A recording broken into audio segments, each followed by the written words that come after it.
Hello everyone, this is your RJ Nayab and welcome back to my channel. अच्छा, कुछ दिन पहले मैं एक बुक पढ़ रही थी, तो मैंने सोचा कि मैं उसको आपके साथ शेयर करूं क्योंकि वो मुझे काफ़ी अच्छी लगी। आज मैं आपको एक ऐसे सफ़र पर लेके जाना चाहती हूं जो शायद थोड़ा मुश्किल, वियर्ड सा लगे आपको, लेकिन उसकी मंजिल बहुत खूबसूरत है। यानी जब मैं उस बुक को कंक्लूड करूंगी तो वो आपको बहुत अच्छी लगेगी। अब वहाँ पर आपको ज़हनी सुकून, फ्रीडम और एक हल्कापन महसूस होगा, जैसे हमारी सांसें वापस बहाल हो रही हूँ, हमें वापस सांसें मिल रही हूँ, something like that. So tell me guys, कभी आपके साथ ऐसा हुआ है कि आप पूरी रात बड़े डिस्टर्ब रहे हों, माइट भी रोते रहे हों, क्योंकि आपका जो दिमाग है वो रुक ही नहीं रहा, भागा जा रहा है, भागा जा रहा है, जैसे आउट ऑफ कंट्रोल होकर भागा जा रहा है, और आपसे अपने थॉट्स और अपने माइंड प्रोसेस कहीं रोका ही नहीं जा रहा। ऐसे लगता है जैसे कोई पुरानी बात, कोई शख्स, कोई रिग्रेट बार बार बार बार आपकी मेमोरी में घूम रहा है और आप बस कंटिन्यूसली उसी के बारे में सोच रहे हो। ऐसा हुआ है, मुझे लगता है मोस्टली लोगों के साथ ऐसा हुआ होगा, क्योंकि मेरे साथ भी होता है ऐसे। अच्छा, अब यहाँ पर सबसे मुश्किल बात पता है क्या है कि एक्चुअली में वो मोमेंट जिसे हम पूरी रात याद कर रहे थे, वो मोमेंट या वो शख्स, मतलब वो हमारी लाइफ में अभी प्रेजेंटली नहीं है, मगर हमारे दिमाग में उसने एक घर बना लिया है कि हम बस उसी चीज़ के बारे में सोचते रहते हैं, सोचते रहते हैं। वो ऐसे जैसे एक पुरानी मेमोरी ट्रिगर हो जाती है जब, तो तब ऐसा होता है। एक ऐसा मेहमान जिसे हमने बुलाया भी नहीं है, बट फिर भी उसने हमारा सारा सुकून बर्बाद कर दिया है। अच्छा, हम सब ने अपनी ज़िंदगी में कुछ ना कुछ बहुत ज़ोर से पकड़ा होता है, जैसे कोई रिश्ता, कोई होप, कोई उम्मीद, कोई गलती, और उसे हम इतनी ज़ोर से पकड़ लेते हैं कि वो चीज़ इन रिटर्न हमें ही तोड़ना शुरू कर देती है, और हमें रियलाइज़ भी नहीं होती ये बात, वो हमें ही तोड़ रही है। इसलिए आज हम बात करने वाले हैं निक ट्रेंटन की book the art of letting go पर, मगर एक स्पीकर की तरह नहीं, एक दोस्त की तरह। वो दोस्त जो आपका दर्द, आपकी पेन समझता है। ये किताब ये नहीं कहती कि भूल जाओ, सब भूल जाओ और आगे बढ़ो। इनफैक्ट ये सिखाती है कि कैसे छोड़ा जाता है, कैसे हम अपनी उलझी हुई नोट्स को आराम आराम से, प्यार से समझ के खोल सकते हैं, खुद को तोड़े बगैर। हाँ, दैट इज़ वेरी इंपॉर्टेंट, हमें खुद को पनिश नहीं करना। उन लोगों के लिए, दूसरों के लिए खुद को पनिश करना बंद करो प्लीज़। खुद से प्यार करो, क्योंकि यही इम्पोर्टेंट है। इन दी एंड आप हो, आपकी बॉडी है, आपकी थॉट्स हैं, बस आप हो और कोई नहीं है। अच्छा, अब यहाँ पर एक क्वेश्चन अराइज होता है, क्यों हम पास्ट को छोड़ नहीं पाते? अब पास्ट के साथ सिर्फ हमारी मेमोरीज नहीं है, हमारी वो आइडेंटिटी बन जाता है। यानी हम सोचने लगते हैं कि मैं वो हूँ जिसे धोखा मिला था, मैं वो हूँ जिसने गलती की है, मैं वो हूँ जिसे छोड़ दिया गया था। तो अब जब पेन हमारी आइडेंटिटी बनने लगे तो छोड़ना मुश्किल नहीं, नामुमकिन लगता है, जैसे कि हम इसे कभी छोड़ ही नहीं सकेंगे। ओवर थिंकिंग सोच नहीं, अजाब होता है। निक कहते हैं ओवर थिंकिंग सोचना नहीं, अपने आप को अजाब देना है। एक ऐसी जेल है जिसके अंदर कैदी भी हम हैं और जेलर भी हम हैं। अच्छा, कभी आप सबने सोचा है, हम खुद ही लड़ रहे होते हैं, खुद ही सजा दे रहे होते हैं उन बातों की जो हो चुकी हैं, और उन चीज़ों की जो इवन हमारे इख्तियार में भी नहीं थी, लेकिन फिर भी हम खुद को पनिशमेंट देना, खुद लड़ाई करना, ये सब ज़रूरी समझते हैं। अच्छा, फिर एक बड़ी मज़े की बात कि हमारे चाइल्डहुड में कोई भी हमसे ये कह दे आप किसी काम के नहीं, तो आप पूरी ज़िंदगी वही सोचते रहते हो। वो आपके माइंड में वो बात घर कर लेती है कि आप वाकई में किसी काम के नहीं हो, क्योंकि आपके इनर सेल्फ ने मान ली है ये बात कि आप किसी काम के नहीं हो। तो फिर आपको लगता है, आप जब कोई काम करने जाते हो तब भी आपको ये लगता है, आपके बैक एंड में, माइंड में वही चीज़ चल रही है कि आप किसी काम के नहीं हो, और आपसे ये वाला काम भी इवन नहीं होगा। मगर अब एक डीप बात, वो जो हमें ये बुक रियलाइज़ करवाती है कि जो हमारे ख़यालात हैं, ये जो बातें हैं, ये सब हमारे ख़यालात हैं। वो गुज़र चुकी हुई तकलीफ़ की सिर्फ़ गूंज हैं, लाइक कि आप सिर्फ़ उनके बारे में बस उनको रीथिंक करके उनके बारे में सोच रहे हो, वो रियलिटी नहीं है।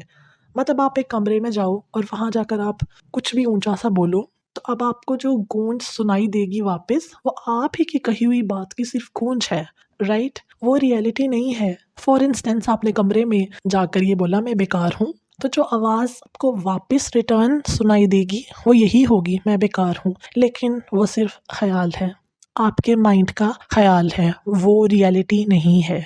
तो प्लीज़ इन चीज़ों को क्लियर करना बहुत इम्पोर्टेंट है। हमारा माइंड है ना, ह्यूमन माइंड है, वो इन चीज़ों को समटाइम्स समझ नहीं पाता, क्योंकि हम लोग नेगेटिव हो जाते हैं ना अपने आसपास की नेगेटिव बातों से, इन सब चीज़ों से। हम पॉजिटिविटी को बहुत कम अट्रैक्ट करते हैं, नेगेटिविटी को ज़्यादा अट्रैक्ट करते हैं। तो हमें थोड़ा सा डिफरेंस खुद को बताना खुद से पड़ेगा, तो ही हम इन चीज़ों को अच्छे से अंडरस्टैंड कर सकेंगे। अच्छा निक, बड़ी मज़े की बात करते हैं। आप ख़यालात नहीं हैं, आप वो हैं जो उन ख़यालात को गुज़रता हुआ देख सकते हैं। अच्छा, ख़यालात बिल्कुल क्लाउड्स की तरह हैं, बस आते हैं, जाते हैं, लेकिन आपको पुरसुकून रहना है। जो ख़याल हैं, वो आने जाने वाली चीज़ें, वो चले जाएँगे। तो इम्पोर्टेंट ये है कि प्रेज़ेंट में आप ठीक से रहो। उन ख़यालात का आप पर इम्पैक्ट नहीं होना चाहिए। लेटिंग गो का सफ़र एक दिन का काम नहीं, मतलब लेटिंग गो जो है वो कोई ड्रामा नहीं चल रहा, कोई बटन नहीं है कि जैसे आप प्रेस करोगे तो लेटिंग गो शुरू हो जाएगी। मतलब ये एक डेली की छोटी-छोटी प्रैक्टिस है। क्या आपको छोटे-छोटे से स्टेप्स को अपनी लाइफ़ में, छोटी-छोटी चीज़ों को अपनी लाइफ़ में ऐड ऑन करना पड़ेगा, जिससे कि आप आराम से या with the passage of time आप लेट गो आराम से कर सकोगे। अब वो छोटे-छोटे स्टेप्स जो आप लेटिंग गो के लिए यूज़ कर सकते हो, वो क्या है जी? जर्नलिंग।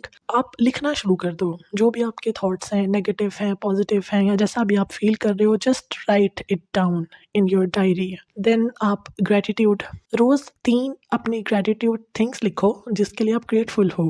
और ये बहुत इंपॉर्टेंट है, मतलब one should be grateful to Allah almighty, because उन्होंने आपको इतना अच्छा पैदा किया, आपकी बॉडी का हर पार्ट आपके पास है। आपको, मतलब आपको इन चीज़ों के लिए ग्रेटफुल होना चाहिए, राइट? कि लोग ऐसे भी हैं, मैंने ऐसे भी लोग देखे हैं जो देख नहीं सकते, जो बोल नहीं सकते, कि जिनकी बॉडी पार्ट्स नहीं हैं पूरे, लेकिन आपके पास हैं, तो you should be grateful, right? Then आप फॉलो कर सकते हो माइंडफुलनेस, कि जब आप खाना खाओ तो आप सिर्फ खाना खाओ और आप उसको एंजॉय करके खाना खाओ। अब जिस तरह मैं हूँ ना, मैं खाना खाती हूँ तो मैं उसको बहुत एंजॉय करती हूँ। मैं अपने मील्स को बहुत आहिस्ता-आहिस्ता, ठहर-ठहर के खाती हूँ और मैं बहुत एंजॉय करती हूँ। मैं अपने बाकी सारे काम रोक देती हूँ क्योंकि मैं खाना खा रही हूँ और मैं उस मोमेंट को बहुत एंजॉय करती हूँ। आप फॉलो कर सकते हो पैटर्न ब्रेक, जैसे कि जैसे ही आपको कभी नेगेटिव थॉट आए तो आपने बस कहना है बस, और अपनी मोमेंट चेंज कर दो। लाइक अगर आप बैठे हो तो आप चलना शुरू कर दो, अगर आप चल रहे हो तो आप भागना शुरू कर दो। मतलब अपना पैटर्न चेंज करो, उससे बहुत फ़र्क पड़ता है। मैंने पर्सनली खुद भी करके देखा है, तो इसलिए मैं आपको भी एडवाइस कर सकती हूँ ये। थर्ड पर्सन एडवाइस, अब सोचो आपका दोस्त होता है इस जगह पर, इस सिचुएशन में, आप उसे क्या कहते हैं? तो पता है ये टेक्निक्स समटाइम्स ना हेल्प करती हैं एक्चुअली में। अगर आप आराम से बैठ के इन चीज़ों को फॉलो करो तो ये वाक़ई में काम करती हैं। अब अनदर एक कॉन्सेप्ट है रिश्ते। यू नो व्हाट, जहाँ छोड़ना सबसे मुश्किल होता है। मोहब्बत बहुत खूबसूरत है, मगर जब हमारा लगाव ज़रूरत बन जाए, जब किसी और का मूड आपके दिल का रिमोट बन जाए, तो वो मोहब्बत नहीं, वो कैद होती है। मतलब आप वहाँ पे फ्रीडम, आप मोहब्बत नहीं करते, आप किसी कैद में हो। और हम छोड़ क्यों नहीं पाते? क्योंकि हम उस शख्स से नहीं, हम उस ख्वाब से मोहब्बत करते हैं जो हमने उनके साथ देखा होता है, राइट? इसलिए निक कहते हैं किसी को छोड़ देना बेरहमी नहीं, ये सेल्फ केयर है। मतलब आपने आपको थोड़ा-सा प्रोटेक्ट करना चाहिए। जहाँ आपका पीस कॉम्प्रोमाइज़ हो रहा हो, तो आई थिंक आपको स्टेप बैक कर लेना चाहिए। इन द लास्ट आप खुद को वापस पाते हैं।